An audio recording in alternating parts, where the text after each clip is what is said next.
All right, now we're going to turn our attention to chapter 4 of our book that we read this week, which is Learning to Live Without Anger. And the big idea that James Bryan Smythe makes in this chapter is that anger is caused by an intersection of unmet expectations and fear. Now, I'm going to be very honest with you. I found this chapter challenging, but I also found it tremendously helpful.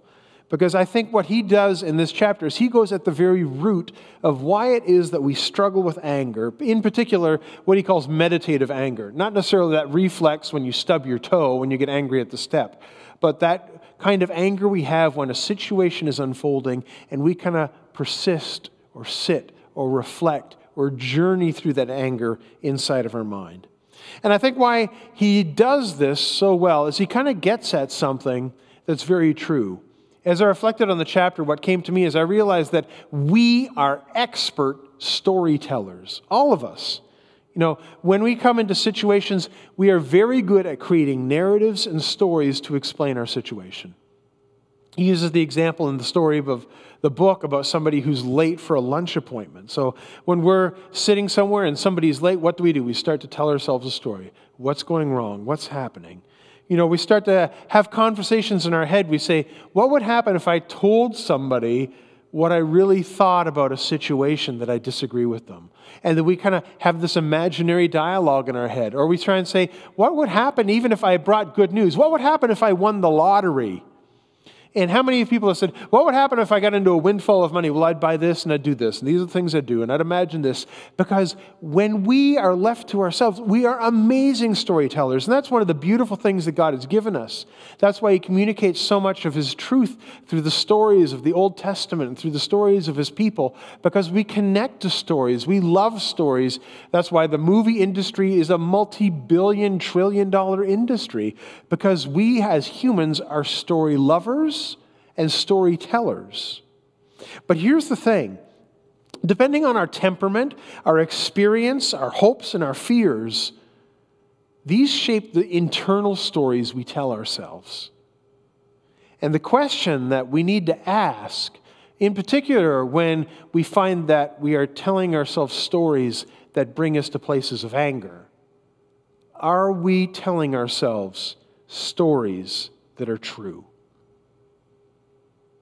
James Bryan Smythe, when talking about unrighteous, unjustified anger in particular, says that many times the root of our anger finds itself in what he calls his false imperative narratives, or he calls them fins. But basically, if you're to boil it down to its essence, it's simply false narratives, false stories we've internalized and tell ourselves over and over and over again. He gives an example of some of these stories that kind of fall at the root of many of our angers and many of our fears. He says, some of the false stories we tell ourselves is that I am alone. I must be in control all of the time. Something terrible will happen if I make a mistake. Life must always be fair and just. I need to be perfect all the time. And if we live out of these stories that are not true, we grow fearful of what happens when we don't live up to them. And then anger results. And we end up wondering why we're so angry, or we struggle with the situations that we face. And as I was meditating on this and thinking about that, the passage that came to me was Philippians 4, verse 8. It's a famous passage. It says, whatever is true, whatever is noble, whatever is right, whatever is pure, whatever is lovely, whatever is admirable, if anything is excellent or praiseworthy, think about such things. If we're going to overcome the grip that anger can have in some of our lives and overcome its hold on us, then we need to hold on to first what is true and pure. If we're holding on to or have adopted stories that are untrue about ourselves, they will skew our view of the world and cause us to react out of fear and anger because the world doesn't match up to what we expect or hope of it. You know, we have to stop and say, what is true? Well, if we stop and have this narrative in our hearts that says, I am alone, and so I have to be the protector and carefor of myself, we have to remember that that's not true. Jesus says, I'm with you always, even to the end of the age. God will not leave you or forsake you. You don't need to live in fear of being alone. You know, sometimes we have this desire to be in control. I need to be in control at all times. But the reality is, you're not in control. God is ultimately the one who is in control. And we need to be able to rest in that. Terrible things will happen if I make a mistake. How many people are just fearful that if they have one small slip-up, if something goes wrong in their life? But the reality is, mistakes happen almost all the time in life, and 9 times out of 10, the circumstances or things that happen are not catastrophic. God doesn't abandon you when a mistake happens. We want to say that life needs to be fair and just, and I always need to be the protector of that. And you know what? As Christians, we are called to be people who are advocates for justice. But we have to remember that even though things may not always look the way we want them to, God has the final word and will work His way in this world. And some of us really struggle to want to be perfect all the time. But here's the thing. Jesus comes for the imperfect. Jesus loves you when you're not perfect. You do not need to put yourself up to that. The reason Jesus gave His life was because we all need a Savior because of our imperfections. You know what? We need to turn to Him. And as we begin to push and impress and pray and meditate upon these truths, the truths of the kingdom, as we read in the passage in Colossians 3, verses 1 to 17, as we set our hearts on things above where Christ is seated at the right hand of God, as we set our mind on things above, and things above is not just thinking about the shape of heaven's gates, it's thinking about the reign and the truth and the reality of God's kingdom. It changes the way we think about ourselves and our world and begins to liberate us from the grip of anger.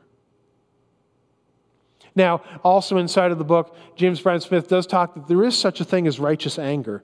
And we need to make sure that we are not, we are able to get upset at things that are unjust and wrong. Anger is a natural reflex to injustice, and that's what God gave us that for. Jesus was angry.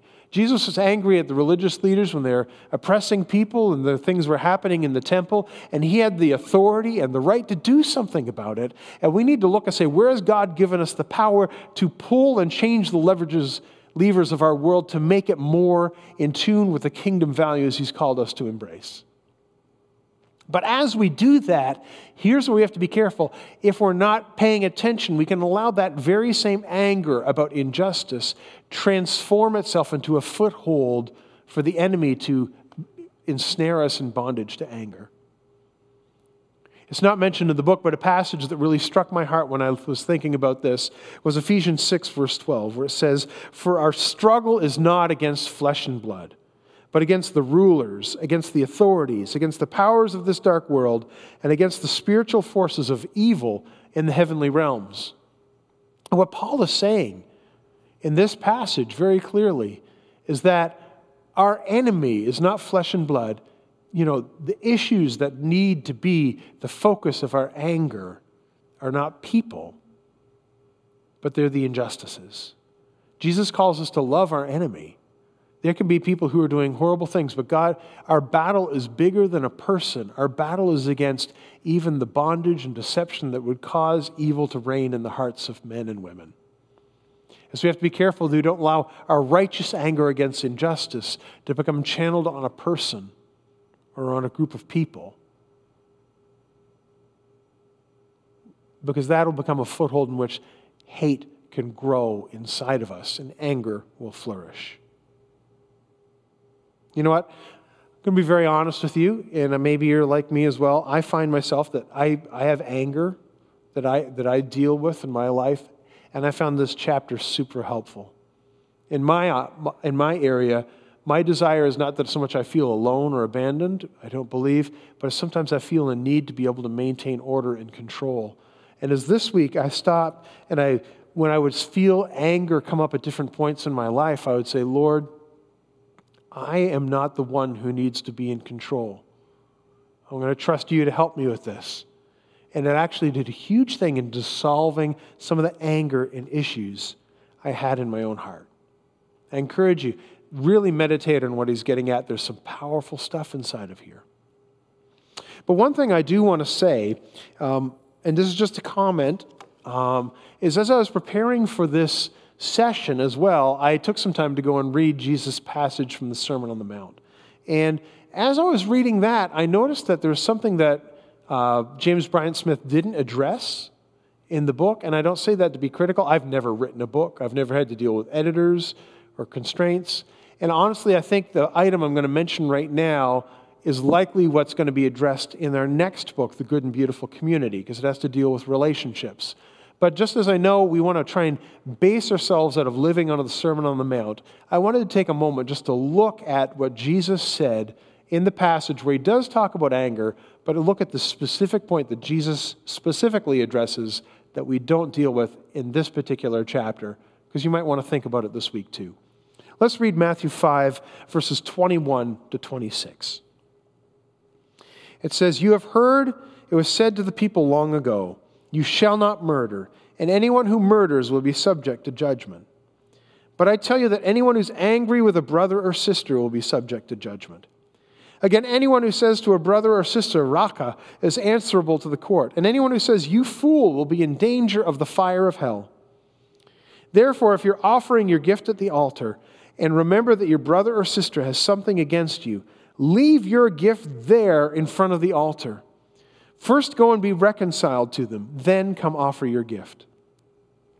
Settle matters quickly with your adversary who's taking you to court. Do it while you're still together on the way, or your adversary may hand you over to the judge, and the judge may hand you over to the officer, and you may be thrown into prison. Truly, I tell you, you will not get out until you've paid the last penny." Now, here's the one thing I wanted to just mention that Jesus talks about specifically in this passage about anger, that we don't specifically go after in the book, is that Jesus was not just talking about anger in general. Jesus was saying it's not only enough not to have anger, it's about anger towards a specific person. We're forbidden as believers to harbor anger towards one another. Now, here's the thing. When I read that passage, I'm saying, you know what? And I just want to say this. What James Bryant Smith talks about we need to be free from the shackles of anger is true. We just recited it, actually, when we were reading at the beginning of the session today from Colossians chapter 3, verses 1 to 17. It says in there, "You used to walk in these ways in the life you once lived, but now you must rid yourselves of all such things as these: anger, rage, malice, slander, and filthy language from your lips. We are not to be held in bondage to anger, full stop." Good teaching. But Jesus also specifically says we cannot harbor anger against each other. And Jesus' solution actually is very pragmatic and it actually lines up with what we look at in the book. Jesus says that what you need to do if you're harboring anger towards someone is you need to go and seek to settle things with them and reconcile with them. And as I was meditating and thinking about this, I realized that it becomes nearly impossible to hold on to a false narrative, a false story about someone if you're seeking to reconcile with them. Often when we're angry with someone, we imagine conversations, we imagine situations, we imagine issues. We take legitimate things that may have happened that we have done to them or they've done to us, and we turn them into things in our minds. But Jesus says, if you have that kind of anger, you need to go and find reconciliation with them. In fact, you're probably going to find, Jesus says, if the person has a problem with you, you need to get over your anger because they have a problem with you and seek to be reconciled. Because when you seek reconciliation, you can no longer sustain the false narratives that you might construct in your mind in your anger about them. So here's what I want to encourage you to do today. We want to be a people who are not shackled and bound by anger. So let us make a commitment in our hearts that today we're going to ask Jesus to help us to adopt his stories about what's true about ourselves and the world. And that's why we're studying in the good and beautiful God and the good and beautiful life and the good and beautiful community. We're saying, what are the stories that are true that I want to see placed in my heart and my mind? What are the fears that come from the stories I tell myself that are false? And I want to put my trust in you, Jesus. And as I trust you, Jesus, when I have anger towards someone else, I will seek reconciliation so that I might be a person of truth and love with them. And as we seek to honor God and do those things, we'll find ourselves becoming freer and freer from the bondage of anger.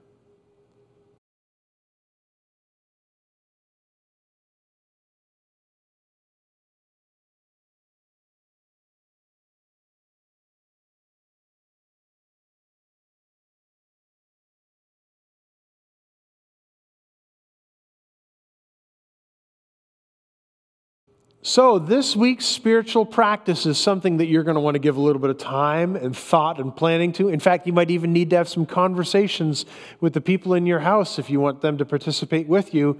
Here's the big challenge.